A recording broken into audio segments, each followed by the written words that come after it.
everybody, I'm Ajit K. Mishra, your course instructor for Literature and Coping Skills. In my last lecture, I told you that I'll be back with another lecture on this segment, that is taming substance abuse. In my last two lectures on this particular module, I talked about the menace of substance abuse from a variety of perspectives, including psychological, neurobiological, cultural, social, and various other perspectives as well. By now, you must have gathered some critical information on how substance abuse is a major global problem and how we all need to wake up to this challenge so that we can devise important behavioral patterns with the help of which we can overcome this problem. We can tame the menace that is called substance abuse. So to carry forward this particular discussion, I'm going to talk about Charles Baudelaire's Be Drunk, a very positively attuned piece of poetic composition that will help us not only take a complete perspective shift, but also look at and explore different possibilities about life. So let's start. As I have already told you, I'm going to focus on Charles Baudelaire's Be Drunk, and when I walk you through that particular poetic composition, I'll be talking about the various coping skills and strategies that the speaker in that poetic composition in fact shares with us. When we walk along with the speaker, when we listen to what the speaker says, we'll get to know the kind of coping skills and strategies that are contained in the speech, in the thoughts and ideas of the speaker. So let's take a look at each of these components. Before I can take you to Charles Baudelaire's Be Drunk, I want to walk you through certain very important aspects associated with how we approach the whole issue of substance abuse and drug abuse. We need to start with the reward system. As you all know, the reward system is one of the most important brain systems because it directly impacts how we experience pleasure, how we preserve our memories of those pleasurable experiences, how we feel motivated, and how all these things together finally influence how we behave. So therefore, it's very important that we understand the reward system extremely well so that we can devise certain ways, certain strategies, we can cultivate certain skills for our well-being. When you take a look at this diagram, you find several brain regions starting with the ventral tegmental area, or the VTA, the hypothalamus, the amygdala, the prefrontal cortex, the nucleus accumbens, and the striatum. All these areas are in fact influenced by the release of the pleasure chemical that is dopamine. Dopamine plays a very important role in all these areas because it's dopamine and the communication of dopamine via neurons and neurotransmitters, because of which we experience pleasure, we get motivated to repeat the same behavior in order to ensure the same kind of rewards for us. Therefore, it's important that we understand these things extremely well, especially the reward system extremely well. So, when it comes to the reward system, human actions are driven by two things. First, the bare necessities like food, sleep, avoidance of pain, and then rewards. Any object, event or activity can be a reward if it motivates us. causes us to learn or elicits some pleasurable feelings in us. So the reward system is one of the most important systems in the brain, as I have already told you. It drives our behavior towards pleasurable stimuli such as food, sex, alcohol, and a variety of other things. And it also drives us away from painful ones. In one of my previous lectures, I have talked about this pleasure-seeking and pain-avoiding nature of humans. And that's exactly why it is so, because of the reward system, which recognizes pleasurable feelings, experiences only. It doesn't recognize or it doesn't reward painful experiences, because painful experiences do not necessarily lead to the release of dopamine.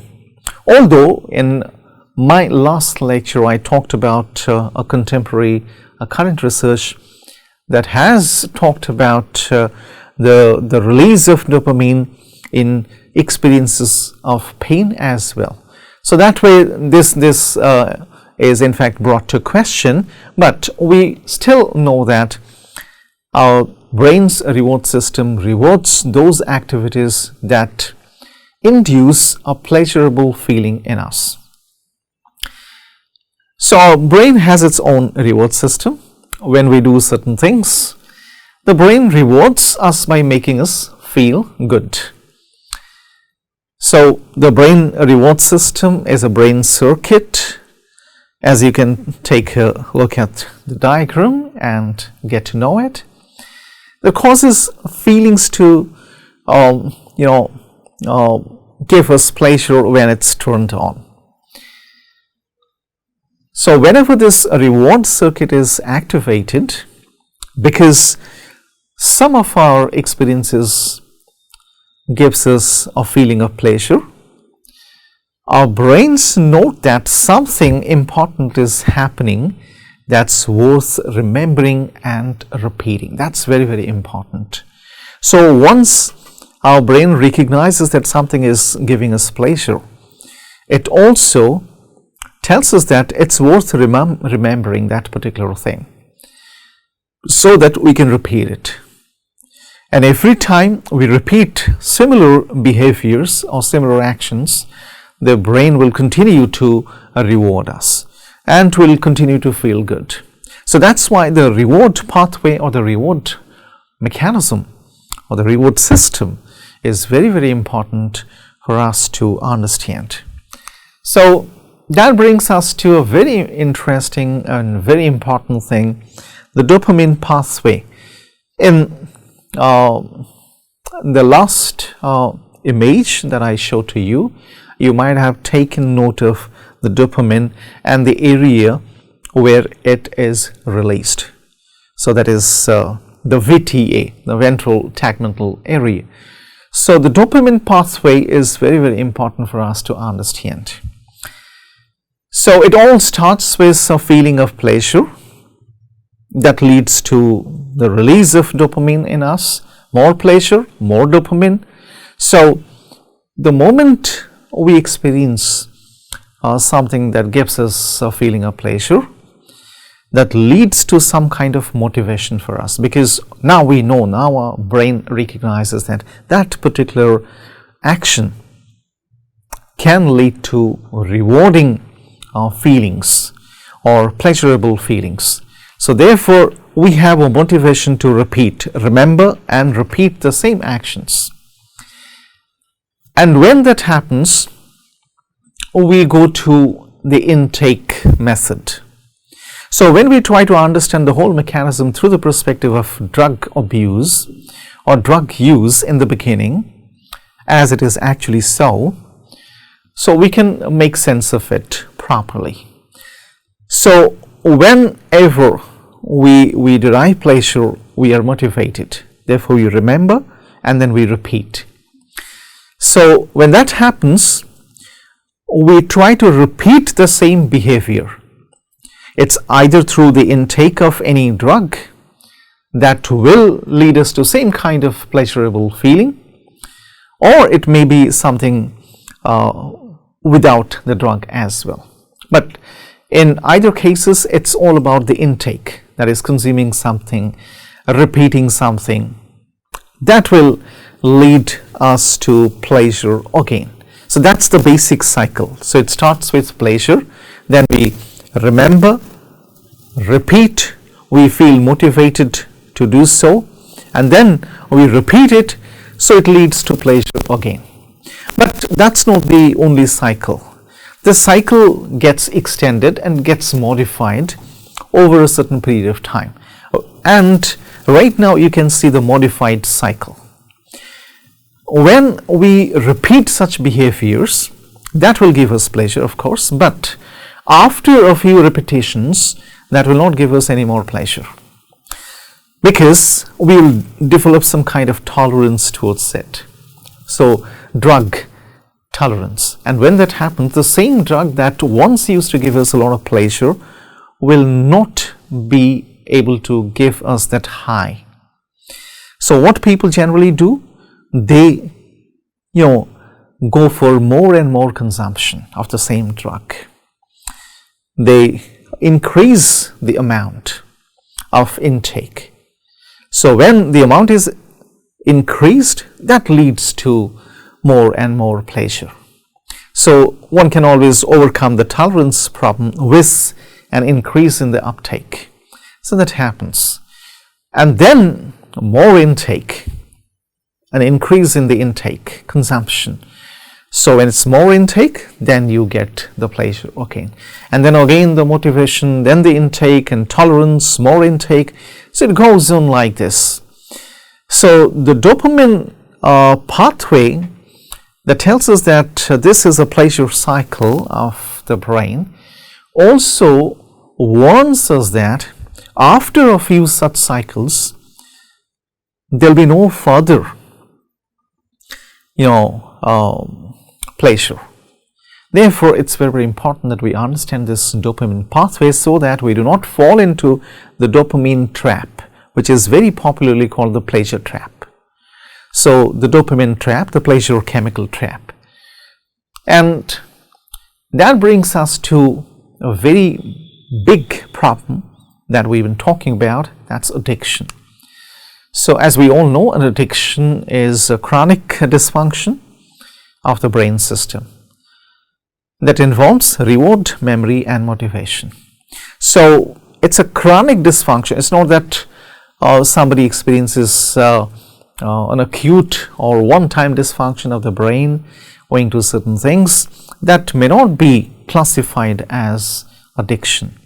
So, because addiction is all about the way our body craves a substance or behavior, especially if it causes a compulsive or obsessive pursuit of reward and lack of concern over consequences.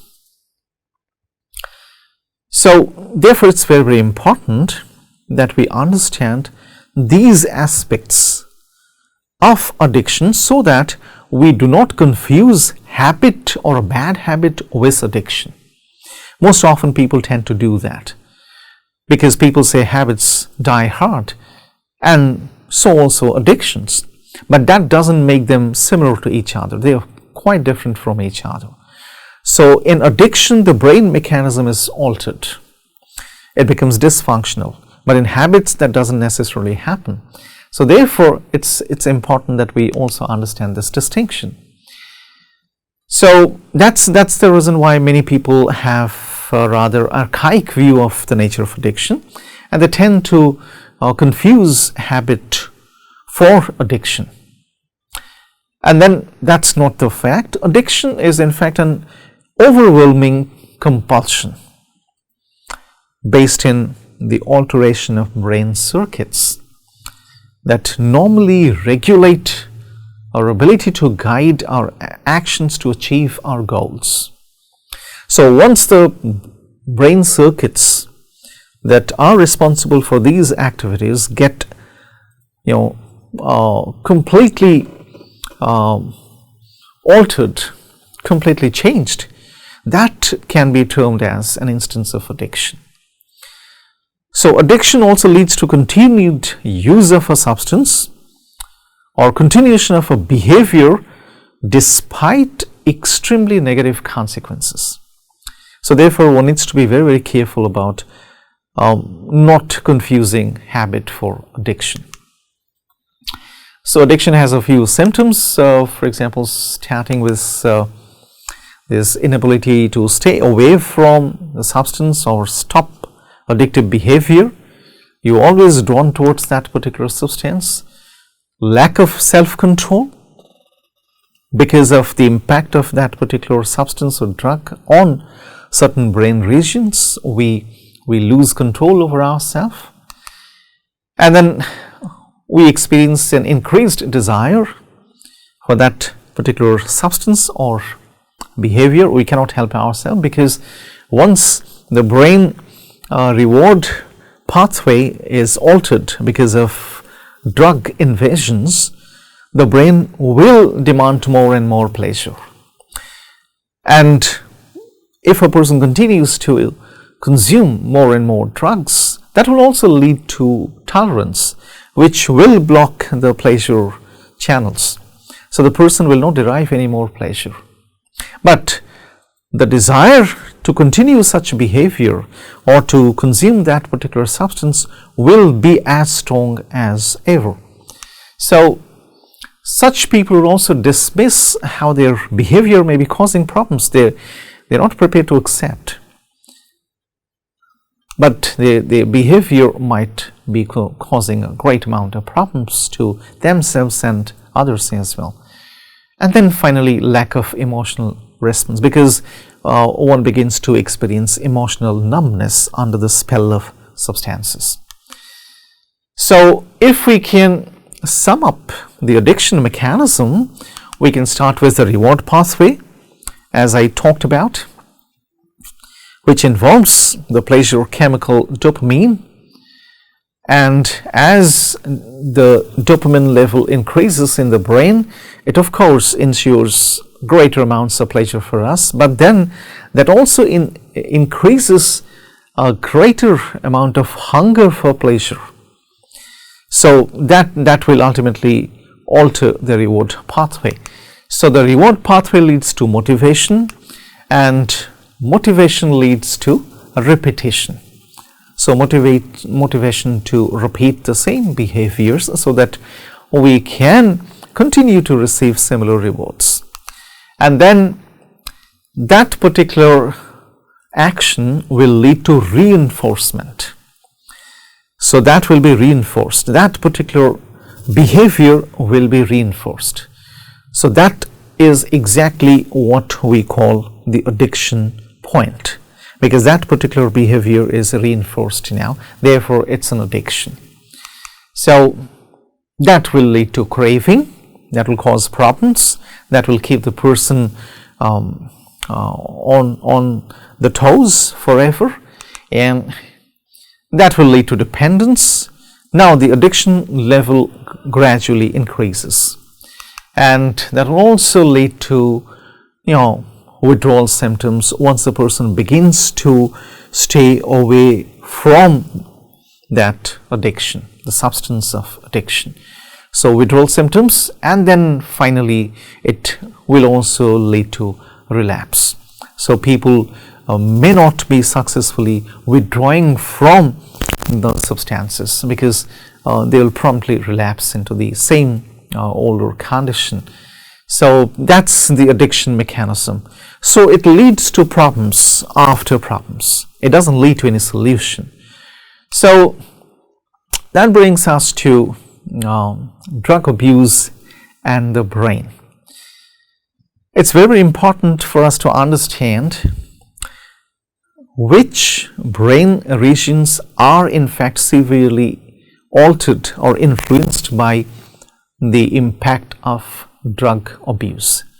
So these are the three important brain regions: the prefrontal cortex, or the most important brain regions, and then the basal ganglia, and this extended amygdala. So these are the three regions that get severely affected by substance abuse or drug abuse.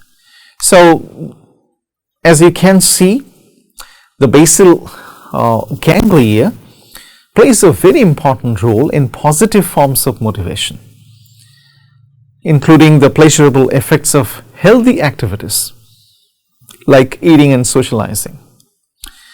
So, when a person begins to take drugs, those drugs overactivate this particular circuit, thereby producing euphoria of the drug high. So, this kind of exogenous drug that will lead to some kind of euphoria and high. So, as a result of which such people experience such highs. But the problem is, with repeated exposure to such substances, this particular circuit adapts to the presence of the drug, and therefore it diminishes the sensitivity and making it hard to feel pleasure from anything beside the drug.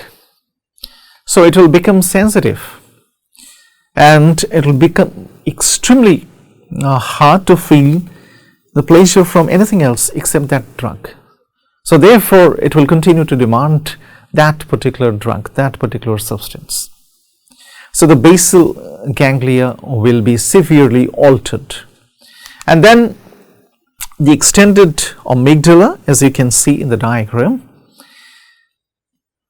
this particular brain region plays a very crucial role in stressful feelings like anxiety, irritability and unease, which generally characterize a withdrawal after drug high fades, and thus motivates the person to seek the drug again.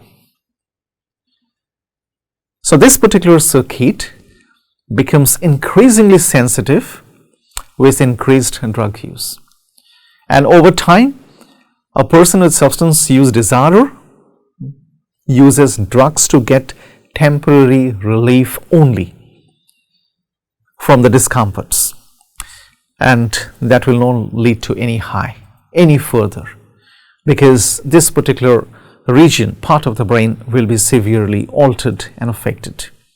That's the reason. And you can look at the third part, that is one of the most important brain regions, the prefrontal cortex. It powers our ability to think, plan, solve problems, make decisions, and exert self-control over impulses. Otherwise, we'll tend to become impulsive every now and then if we lose that self-control, and that comes to us from the prefrontal cortex. So, shifting balance between this circuit and the circuits of the basal ganglia and extended amygdala will make a person with a substance use disorder seek the drug compulsively with a reduced impulse control, and that explains why people lose self-control once they begin to indulge in substance abuse. They become extremely impulsive. They have either been impulsive or they develop that particular personality trait under the impact of substances. So that's why it's very important for us to understand how all these brain regions get severely affected under the impact of drug or substance abuse. So, that brings us to something very, very interesting and something positive, something optimistic, something bright, and that's called positive addiction. So, you may be surprised to hear about that. How can addiction be positive? Because addiction has already received or acquired a negative connotation. So, whenever the word addiction is used, people generally think about the negative addiction or addiction with its negative impacts. But positive addiction is possible. Anything that gives you a positive feeling and motivates you to repeat that particular action can lead to positive action. So I can take you back to the dopamine pathway. So anything, whether it's a drug or substance that gives you a pleasurable feeling, or any other positive action that also gives you a pleasurable feeling, if somebody repeats such behavior and actions, that will continue to give pleasure to the person. So positive addiction is quite possible. But before I talk about positive addiction, let me show you this image again so that you can understand the difference between the natural substances or drugs that our brain produces in our body so that it can take care of the neurons, is generally released whenever we engage in activities similar to those on the left, like eating food. So dopamine is also released and we feel the pleasure. But when it comes to the comparison with something that induces a greater amount of pleasure, like cocaine, which is visible on the image on your right, you can see that the dopamine gets enhanced in such a manner that it leads to a greater high. So when we offer a comparison between the kind of pleasure that we derive while engaging in natural activities or activities that lead to the release of natural substances in the brain, and those activities that have been induced because of some exogenous substances like cocaine. So there's a difference. So drugs of abuse actually increase dopamine, therefore the pleasure level also goes up and we experience a high every now and then, and every time we consume any such exogenous drugs. But that doesn't mean it that we cannot have positive addiction. We cannot derive pleasure from non-substance activities or non-drug activities. We do in fact derive pleasure from non-substance activities. The human body naturally produces its own opiate-like substances and uses them as neurotransmitters. So that's very, very interesting, and that's exactly where we can see a chance for such highs in the absence of exogenous drugs or substances. So these substances, these natural opiate-like substances that are produced in the brain include endorphins. Athletes, sportspersons experience this in a large amount, and then enkephalins and dynorphin, and all these things are collectively known as endogenous opioids. Endogenous because they are produced within. They are not exogenous, they do not come to us from outside. So these endogenous opioids in fact modulate our reactions to painful stimuli, and they also regulate vital functions such as hunger and thirst, and are involved in mood control, immune response and other processes. So they do a lot of things for us. So unless somebody is obsessed with a greater high, there is no need for any drug consumption or substance consumption. So when it comes to positive addiction as a relatively new concept, the American Psychological Association defines it as a concept that some activities in which a person feels a need or urge to participate, such as meditation or exercising, are positive even though they may possibly become a form of addiction. For example, You might have come across athletes, sportspersons, including cricketers, who might be practicing bowling gestures, movements, or batting movements, even while sitting at a restaurant, sometimes while sleeping, because they're so much obsessed with that particular thing that it gives us an impression as if they are addicted to that particular action. They are addicted because they derive a lot of pleasure from those activities. So that's a kind of positive addiction which is possible. And then we come to the founder, the propounder of this idea of positive addiction, William Glasser. According to him, these addictions are considered healthy therapeutic alternatives related to negative addictions such as drug abuse, alcohol dependence, or cigarette smoking. So these activities or these addictions are generally used as therapeutic alternatives. And then, unlike the negative addictions which foster unhealthy dependence and self-destructive behavior, positive addictions lead to recurring behaviors that result in independence, heightened self-esteem, and an improved quality of life. So that's the biggest difference between positive and negative addictions. So this is an example of positive addiction. You can see how an athlete experiences a wonderful, a great high after reaching the marks and possibly winning it or winning that race. So the high is as high as the high that is induced by any exogenous substance.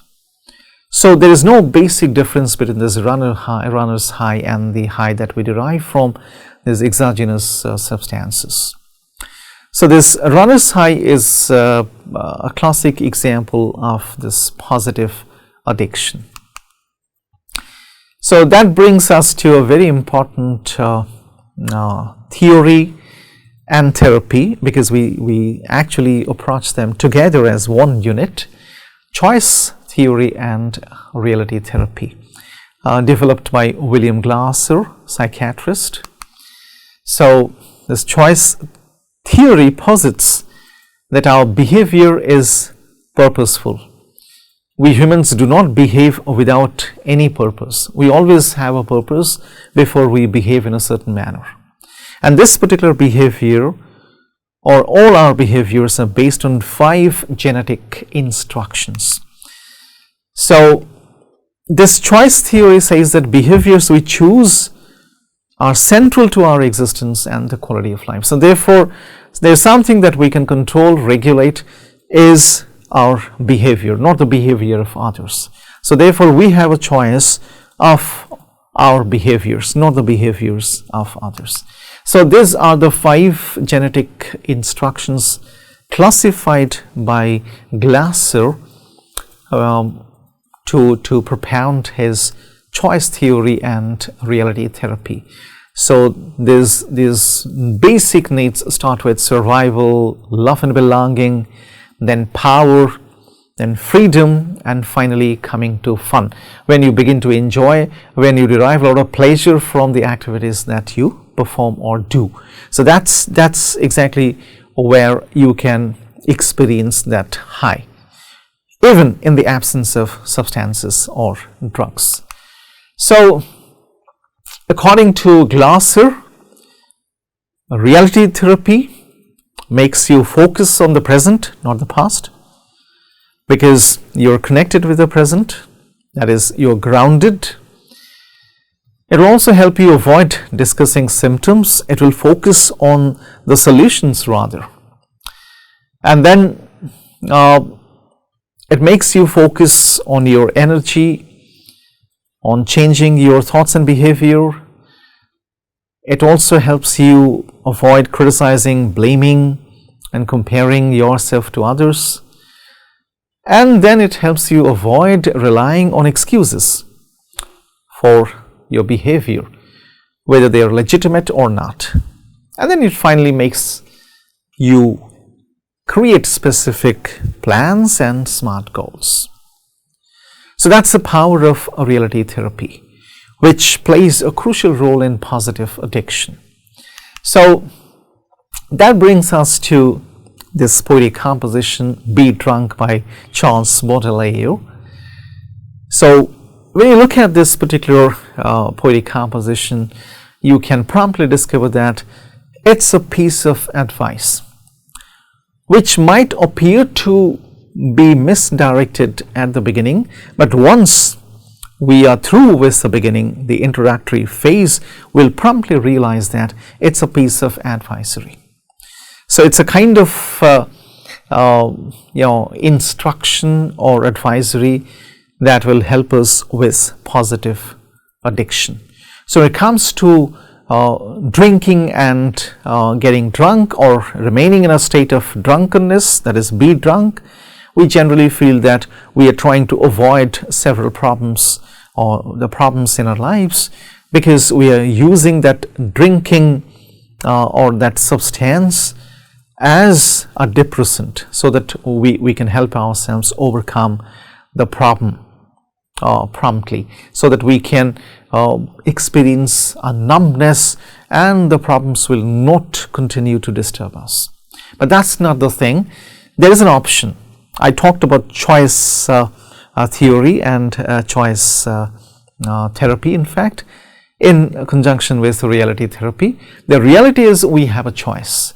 Therefore, we find a choice here once the introductory phase is over, in which the speaker asks us to remain drunk or be drunk. You have to be always drunk. That is probably a coping skill which you can develop in yourself. But you might be surprised to think about it, what kind of a coping skill it is which asks us to be in a state of drunkenness. But what kind of drunkenness is the speaker talking about? So that's all there is to it. It's the only way. The way is to be drunk, so as not to feel the horrible burden of time that breaks your back and bends you to the earth. You have to be continually drunk. So that means this particular condition will help you not only counter those disturbing thoughts, emotions, experiences, but also help you relax, so that you can approach those challenges with a more positive mindset. But what exactly are you going to be drunk on? Now you have a choice. So whenever we do something, whenever we behave in a certain manner, we have a purpose behind it. That's exactly what William Glasser suggests. So we have a choice, and the choice is this: you can go for wine, poetry, or virtue, as you wish. But despite all these things, the only thing that you need to do is to be drunk. Or irrespective of whichever way you go, wine, poetry, or virtue, you need to be drunk. If you are drunk, then you can escape. You can probably save yourself from these pangs, the onslaughts of disturbing emotions and experiences. But you have a choice: wine, poetry, that is creative imagination, and then virtue, doing things, for example, gratitude, benevolence, charity, kindness, empathy, a lot of things that one can always imagine of doing that will give them pleasure. So that's why it's a choice question. You have a choice, so go with your choice, but be drunk. So now you can see that it's a kind of elaboration on what the speaker has already asked us to do. So because there may be occasions when you are not experiencing that high and you are coming out of that drunken state. So when that happens, there is every possibility that you will be faced with a reality, the harsh, the biting reality again. So what exactly can you do if you look around and speak to things around you, and then you again receive the same answer that it's time to be drunk, so that you're not the martyred slave of time. So be drunk, continually drunk. Now the same choice. The choice is yours on wine or poetry or the virtue, as you wish. So this is a very straight and very simple poetic composition which gives the message in a very straightforward, clear manner to all of us. When we come to the coping skills and strategies, this is a very, very important coping skill that the speaker is talking about, especially from the perspective of positive addiction. Whenever we consume substances, there is every possibility that we'll become addicted to it or to those substances. Similarly, whenever we engage in positive actions, there is also a possibility that we become addicted towards or addicted to that particular thing. You can recall Mother Teresa and her benevolence charitable works. She behaved in a manner as if she was addicted to charity and benevolence, empathy. So that was also a kind of addiction. If she would not help a needy person down the street any day, she would experience withdrawal symptoms. Look at those great doctors who, if they do not help somebody, if they do not relieve the pain of their clients, they may experience that particular withdrawal symptom. So anytime or every time we experience a withdrawal symptom, we need to understand that we have become dependent on something, we have become addicted to something. It may be a substance or maybe a very, very positive action. So that's the power of creative depressant. So what are those creative depressants? They can be forms of expressive arts or expressive art forms like poetry or literature, art, music, dance, even yoga. So they actually serve as creative depressants. So the speaker is talking about creative depressants as well by giving a choice. Poetry and virtue, they are all creative depressants. And when you look at the power of depressants, when a depressant is taken at a higher or larger dose, it leads to problems. It creates a numbing sensation on our nerves. But when it is taken at moderate doses, it actually relaxes. It relieves us. That's the power of depressants, and that's one big reason why depressants are also medically prescribed. So that's the power of creative depressants. When we begin to take them, a smaller dose of these creative activities periodically, they will help us get a similar feeling of pleasure that we generally derive from exogenous substances. And we can also experience highs in between or at times when we keep on engaging with these creative depressants. So that's a very, very powerful coping skill that the speaker is talking about. And the speaker is also talking about a natural high. A natural high, and that's one big reason why in the second half of this poetic composition you can see a lot of natural images, the wind, the wave, everything.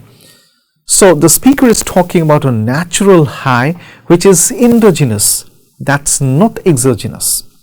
The high that comes from within, because we have a purpose, therefore we are behaving in a certain manner. So it all has to happen from within. And if we can control regulate those mechanisms, that will lead us to a natural high. Remember, I talked about 3 important brain regions that get severely affected by drug abuse. One of those regions is the prefrontal cortex. So the prefrontal cortex will help us, experience this natural high, because it will help us understand the importance of the natural high. So these are 2 very important coping skills that the speaker is talking about in this poetic composition, Be Drunk. So that brings us to the end of this lecture. I hope this has helped you understand these issues in a better manner. The reward pathway, the addiction system, both the negative and the positive addictions, and how the speaker in Be Drunk in fact helps us with 2 very important coping skills. So thank you for joining me.